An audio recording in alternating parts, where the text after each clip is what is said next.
How many times have you trusted someone, only to end up broken inside? Think back. Maybe it was a friend who swore they'd always be by your side, but when life got heavy, they vanished.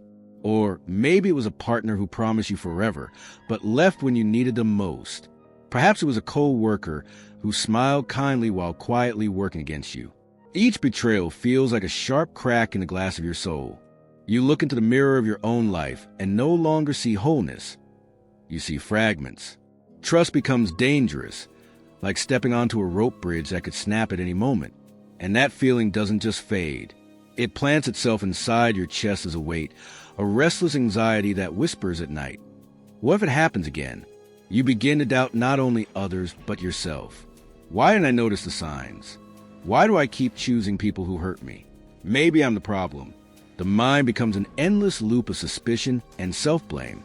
And soon, it's not just about others betraying you. It's about you no longer trusting your own judgment. This is where loneliness often sneaks in. You start pulling back. You say less, share less, reveal less. You stop opening your heart because each time you did, someone left fingerprints that felt like bruises. And in that silence, you carry the burden alone. People around you might still see your smile, but deep inside, you feel like a house with locked doors and shuttered windows. Carl Jung understood this kind of pain. He knew that trust and the breaking of it cuts deep because it shakes the very ground of who we are. He said that most people wear a persona, a mask they show to the world. On the surface, the mask can look perfect, friendly, charming, trustworthy. But the truth lies not in the mask itself, but in the small cracks where reality slips through. And Jung discovered something subtle, just one detail, that reveals what's behind that mask. Once you notice it, you can see the truth of a person almost instantly. Imagine walking through a hall of mirrors. Some mirrors reflect you clearly, others stretch or shrink your image, and some are so fractured that your face appears in jagged pieces. Trusting the wrong person is like standing in front of a broken mirror. It makes you believe that you are the one who's shattered. You start thinking, I'm not lovable enough. I'm naive. I'm weak. But in reality, it was the mirror that was broken, not you. The tragedy is that most of us keep staring at those distorted reflections, trying to fix ourselves instead of realizing we're looking in the wrong place. So the question becomes, how can you tell which mirrors are true and which are false? How can you see past the mask before it's too late? That's where Jung's insight changes everything. And I promise you, once you see it, you'll never forget it. But before I share this one detail with you, we need to do something even more uncomfortable. Because the truth is, we all wear masks. You have one. I have one. Everyone does. Some are thin and transparent. Others are thick and carefully painted. And until you can recognize the mask you're wearing, you'll always struggle to see through the ones others put on. So let me ask you this. What if the very mask you wear is the reason you keep falling for other people's masks? What if the wall you built to protect yourself is the same wall that keeps you blind? And this is where our journey begins. Not with our lies, but with our disguise. Because the moment you dare to face your own mask, you unlock the ability to see through everyone else's. Every society teaches us to wear a mask. Carl Jung called it a persona, the version of ourselves we create to fit in, to be accepted, to feel safe. It's the smile you put on when you'd rather cry. It's the polite, I'm fine when you're breaking inside. It's the steady tone you use in a meeting while your thoughts spin into chaos. The persona isn't always fake. Sometimes it's necessary. It helps us survive social settings, navigate work, and avoid unnecessary conflict. But when we confuse the mask for our real face, we start to lose something essential: the ability to know who truly stand before us, and the ability to let others truly know us. Think about a man I once knew. Every morning he polished his shoes, straightened his tie, and walked into the office with the brightest smile. He told jokes, lifted everyone's spirits, and carried himself as if life were nothing but sunshine. People admired him, trusted him, even envied his energy. But the moment he returned home, everything shifted. The smile dissolved. He sat at the dinner table silent, shoulders heavy, staring at his plate as though all the color had drained from the world. His children whispered to avoid disturbing him. His wife tried to carry the weight of every conversation, and he seemed like a shadow drifting through his own home. At work, he was the sun. At home, he was the night. And the question lingered, which version was real? You know someone like this, don't you?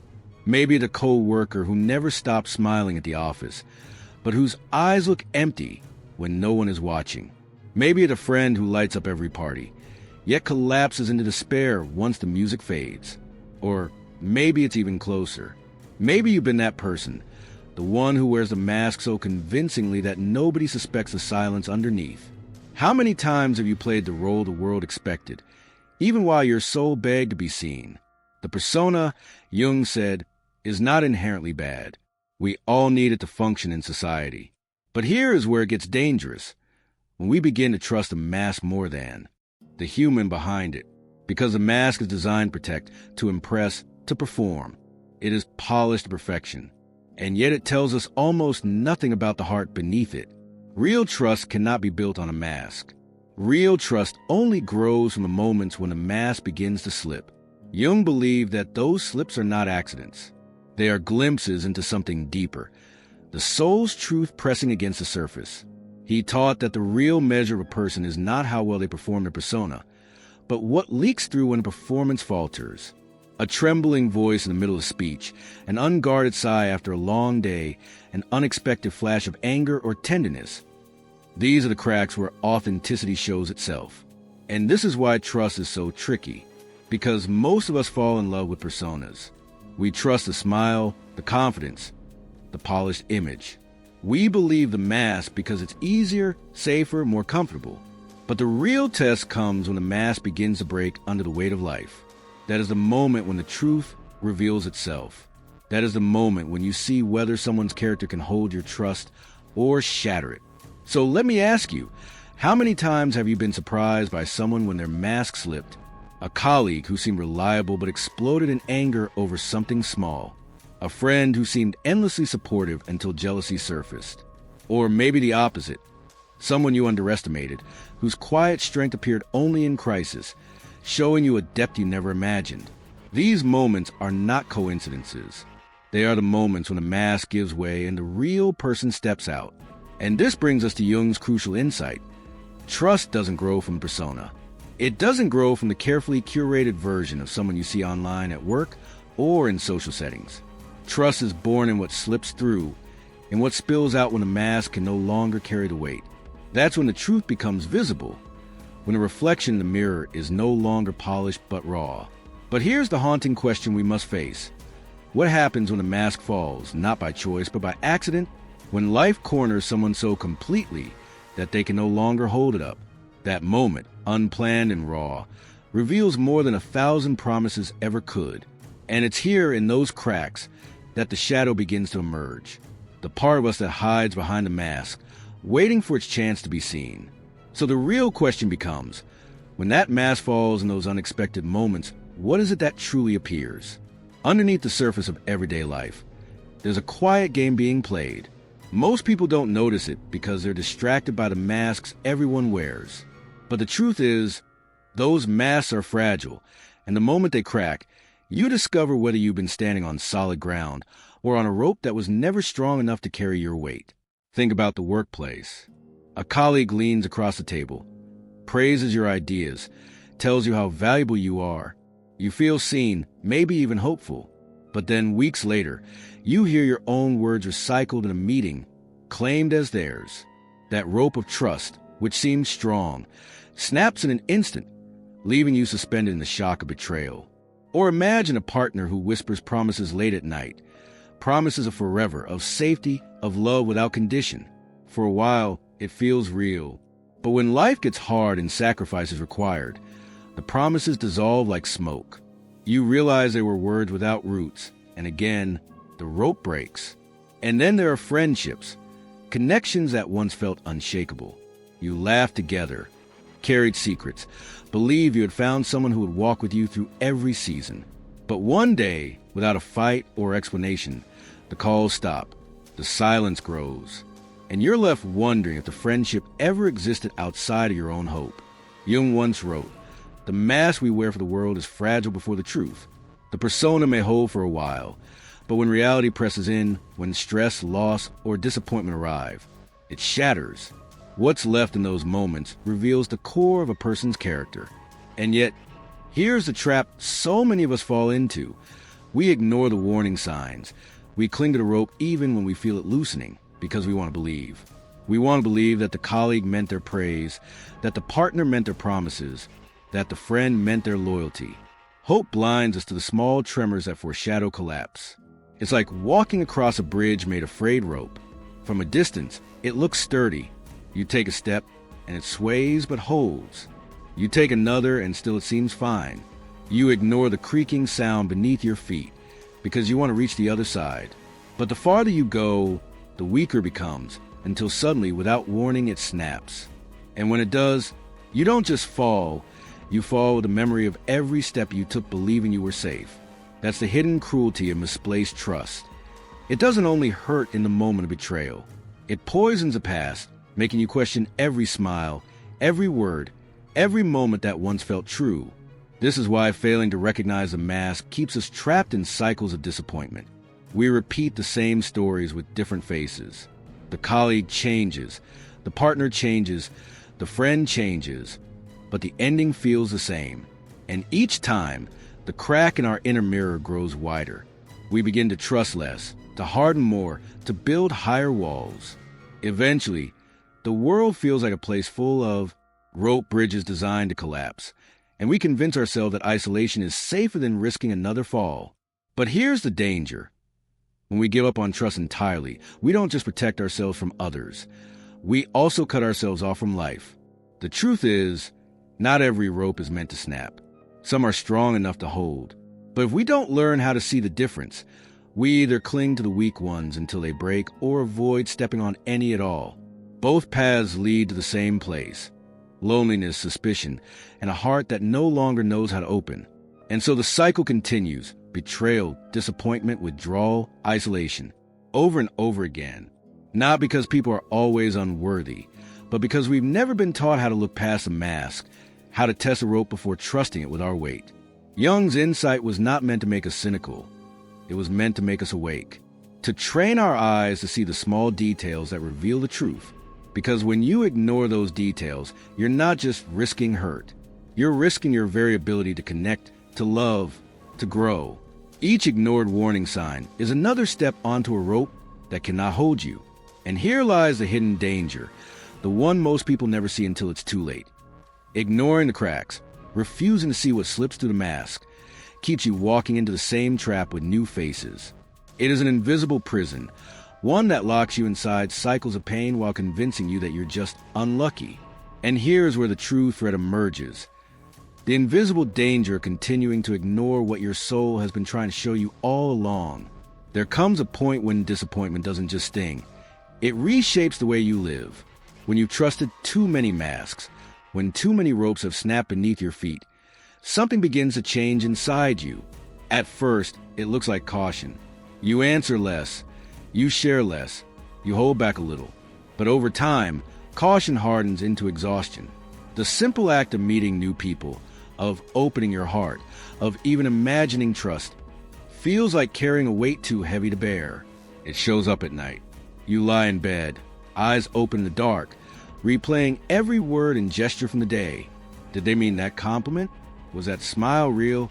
Was I foolish to believe? The thoughts loop endlessly, and while the world sleeps, your mind paces back and forth like a prisoner in a cell.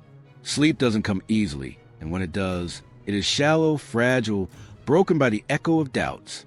You wake up more tired than you were. When you lay down, the body begins to follow the mind. Fatigue settles in your muscles. You move through the day like a ghost, doing what's required but feeling no joy in it. Coffee becomes a lifeline, not for energy, but for survival. Your shoulders slump under an invisible weight. Your chest tightens when the phone rings, because you wonder if it will be another demand, another disappointment. Even your laughter feels rehearsed, like part of the mask you swore you would never wear. This is the danger Jung warned us about. When you lose the ability to discern trust, you don't just lose others. You begin to lose yourself. Every betrayal freezes a part of you. You keep walking, keep talking, keep working, but inside, Something has stopped. You're like a clock that once ticked with energy and rhythm, but now sits frozen at a single hour, a silent reminder of the moment everything changed. From the outside, the hands of the clock look the same. But inside, the gears no longer move. You're alive, but not fully living. And here's the cruel paradox. The more you fear betrayal, the more isolated you become. You stop letting people in, which makes you feel safer, but also lonelier. And in that loneliness, your sense of identity begins to dissolve. You ask yourself, who am I really? Am I just the sum of every wound I've received? Am I the person who trusted too much? Am I now the one who trusts no one? This loss of identity is its own betrayal, the betrayal of the self. Picture this. You're standing in a room full of people, smiling, talking, nodding. On the surface, you seem fine. But inside, your heart is silent. Your clock has stopped. You're not present. You're frozen in the memory of the last person who let you down. Your soul is stuck at the exact moment the rope snapped, reliving it again and again, while the world around you keeps moving forward. Can you see yourself in this? Have you felt that numbness, that quiet exhaustion, that sense that life is happening but you're not really in it? This is why discernment matters. Because when you cannot see past the mask, when you cannot tell which ropes will hold and which will break, you end up living in constant defense, always bracing, always doubting, always tired. And life shrinks around you until it feels like you're carrying a heavy clock on your back, one that no longer tells time, only pain. But here is where Jung offers hope. He knew that the persona may be fragile, but beyond it lies something deeper. He believed that it is possible to learn not only who can be trusted, but also who you really are beneath your own mask.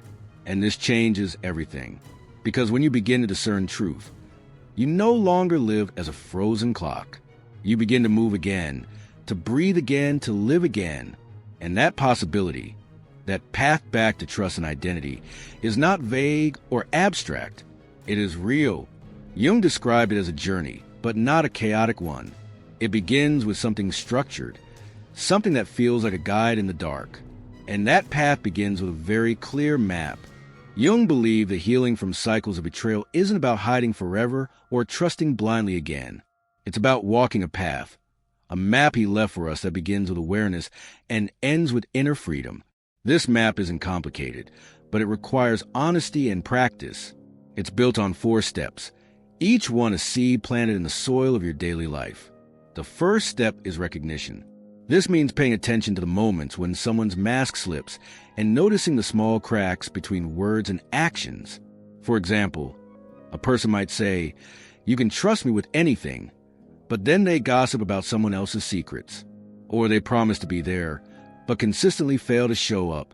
Recognition is about catching these small mismatches without excusing them. It's like noticing when the paint on a wall begins to peel. It may look fine from a distance, but up close you see the truth. Recognition asks you to slow down, to listen not only to what is said, but to what is done. The second step is integration. This is perhaps the hardest, because it asks you to turn inward. Jung taught that we all carry a shadow, the parts of ourselves we deny or hide. And here's the danger. When you don't accept your shadow, you project it onto others. If you refuse to face your own anger, you'll see anger everywhere. If you deny your need for approval, you'll constantly suspect others of manipulating you. Integration means saying, yes, I have flaws. Yes, I have contradictions, but they are part of me. When you accept your shadow, you stop using other people as mirrors for what you won't face. You see them more clearly because your own reflection isn't in the way. The third step is conscious action. Once you see clearly, you must choose wisely. This means setting boundaries, saying no when you need to, and refusing to sacrifice your peace just to keep someone's approval. It's the moment when you pause before reacting, write down your feelings before sending that angry text, or choose silence instead of rushing into a decision. Conscious action isn't dramatic. It's steady. It's the rope you choose to test before stepping on it. It's the moment you recognize that protecting your heart is not selfish. It's sacred. Saying no without guilt is a sign that you've begun to honor yourself. The fourth and final step is the legacy of trust. The decision to place trust within yourself before you place in others. This is a turning point. Because once you trust your own discernment, once you listen to your body's signals when something feels off, once you respect your intuition, you no longer rely on masks. You stop seeking approval from broken mirrors because you've found your reflection inside. The legacy is this. When you trust yourself, you are no longer desperate for others to prove themselves. You choose them carefully, not out of fear, but out of freedom. Think of it like planting a seed. At first, it looks small, insignificant.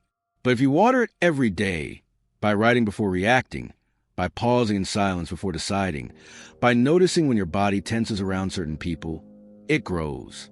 And one day, without even realizing it, you look around and see that the tree has blossomed. You're no longer trapped in cycles of betrayal. You've cultivated a garden of inner freedom. What once felt like a barren field of disappointment becomes fertile soil for peace and clarity. But make no mistake, this path is not easy. The seed must be tended, the steps practiced again and again. And there are hidden traps along the way, traps that Jung also warned about. Because as soon as you begin to see masks clearly, another danger appears. The temptation to believe you are immune, that you can never be fooled again. And that illusion can be just as dangerous as blind trust. Because this journey of discernment, as powerful as it is, also hides its own set of dangerous snares. Every map has dangers along the way. Jung was clear about this.